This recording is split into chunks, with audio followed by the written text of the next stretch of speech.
Welcome back to Road to Fire. We're a family of three documenting our journey to fire, financial independence, retire early.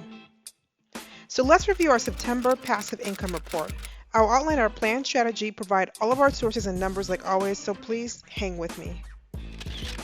To be 100% honest, I didn't want to make this video. September was a slug month, but the one thing I'm learning about 2020 is patience, especially when it comes to trying to build passive income and long-term wealth, and to never discount small beginnings. So if you're looking to see big gains this month from us, then you'll be disappointed. Like everyone, I want to start our journey from here, with the money flowing in and monthly and fire right on the horizon. I'm already over the wait, but what I really mean is I don't want to start the journey from the beginning. But this is where we are, and that's why I created this channel to show our journey or our road to fire. We're starting here with developing ideas and creating systems that will eventually run on its own in the future. What I need to do is stay disciplined and become more patient, because honestly, I've got time. Okay, I'm done with the TED Talk intro. So what is passive income? Passive income defined as earnings or money derived without being actively involved. Keywords are without being actively involved. Now we can debate what actively involved means, but to me or to us, passive income is money you earn in a way that requires little to no effort. So no brain power. So we're creating streams of passive income to buy time. That's it. The more passive income we build, the more time we gain. And it's time we can use on anything we want. So if that means binging on Netflix, then so shall it be. Doubt it, but you get the point.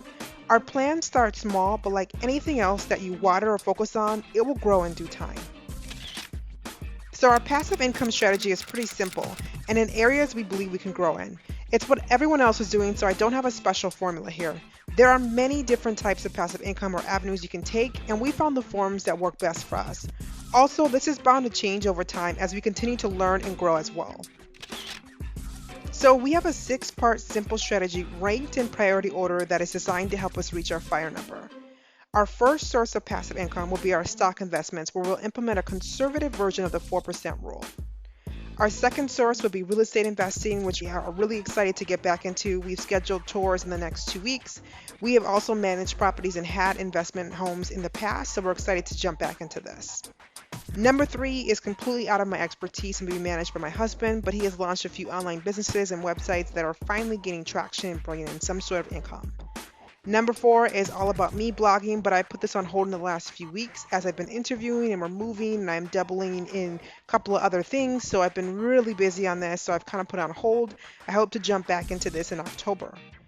Number 5 is dividend investing, which is a new fan favorite for us and probably will adjust to be a higher priority in the future. I honestly am late to the game on this, but last month I got my first dividend payment and I am now addicted to growing this portfolio. Then we have number 6, which has become a lower priority in the last couple of months, and that's affiliated marketing. This might move into more of a digital product space that my husband will manage, as I honestly really suck at selling and affiliated marketing in general. For the purpose of our reports, each month will not be adding into our passive income from our investments, as I do not plan on withdrawing from that or using that money until after we hit our first fire milestone. So for the remainder of the year, we'll focus on 2 key areas to grow passive income.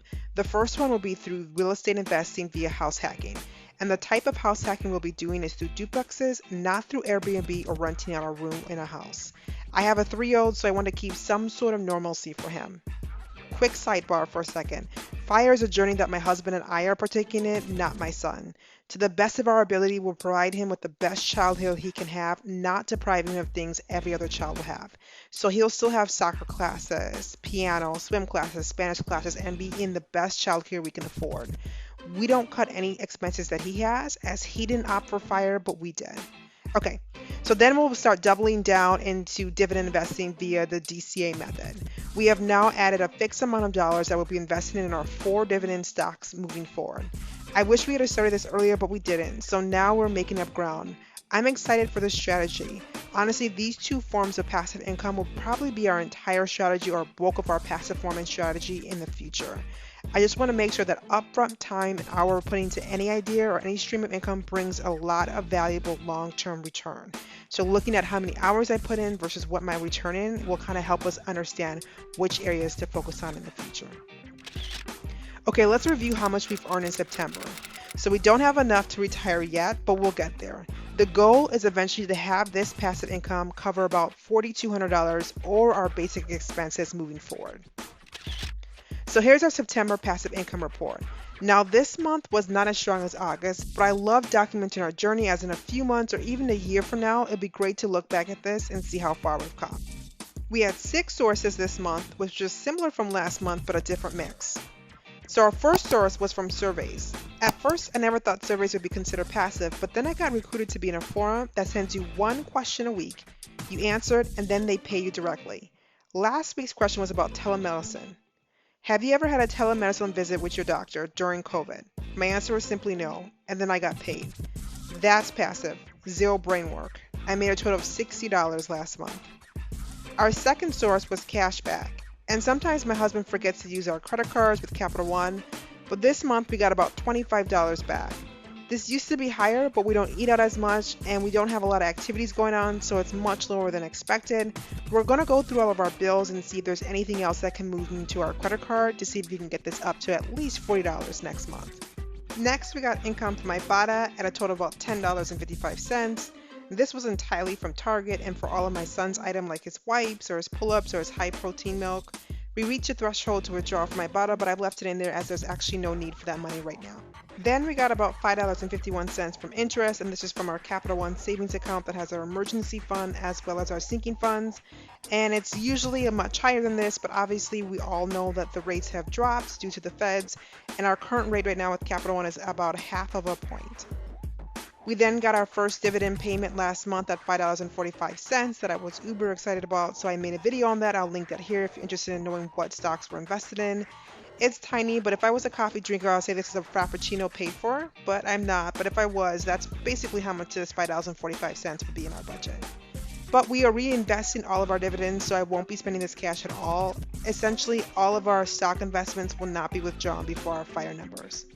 And then our final number comes from Google AdSense, and this is much, much lower than expected. Honestly, I pulled a lot of the work that I was doing on my blog last month, and I haven't really been focusing on it. I've had zero time to write and post, and my traffic was much lower than expected. As you may or may not know, Google AdSense, you have to hit a $100 threshold before you can withdraw anyways. We are almost there, but last month we only got $4.55. In total, we earned $91.11. $91 probably doesn't seem a lot, but we're at the beginning of our journey and I'm okay with that. Now, if this was 2 years from now and we were in 2022 and I'm still bringing $91 a month, then I'll probably be a little bit more freaked out. But let's address the elephant in the room here. What this chart is missing is real estate income. We won't retire with surveys or cash back or dividends anytime within our time frame. What we really need to do is focus on building our real estate portfolio to get that income coming in faster. So this is last month's mix, and I will link that video here for the details, but notice the mix shift in just 1 month of how we were analyzing this and the percentage changes. In August, most of our passive income came from Google AdSense, while in September, that provided the lowest income. Also, this is our first time tracking, so I don't have a clear trend view about what things are driving more income for us, but it's really interesting to see how things can change drastically in just 1 month.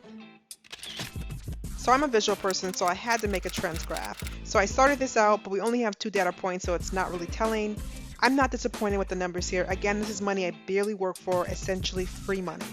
Imagine for a second if someone knocked on your door right now and handed you $260 in August, just left in the envelope with the word keep it. And then again in September, he came back and handed you $91. I don't think anyone I know would complain about that. But what I'm really excited to see is what the last 3 months of the year will provide for us as we get into that real estate avenue. Now we've got a plan, which is the hardest part, and the rest is just executing it. Once you write down your plan and cut into a small section, all you gotta do is just do. Do the tasks to hit your goals. That's how easy goal setting is. It's the doing that people get hung up on. Now, if you made it this far, thank you so much for watching. Don't forget to comment and subscribe below. Until next time.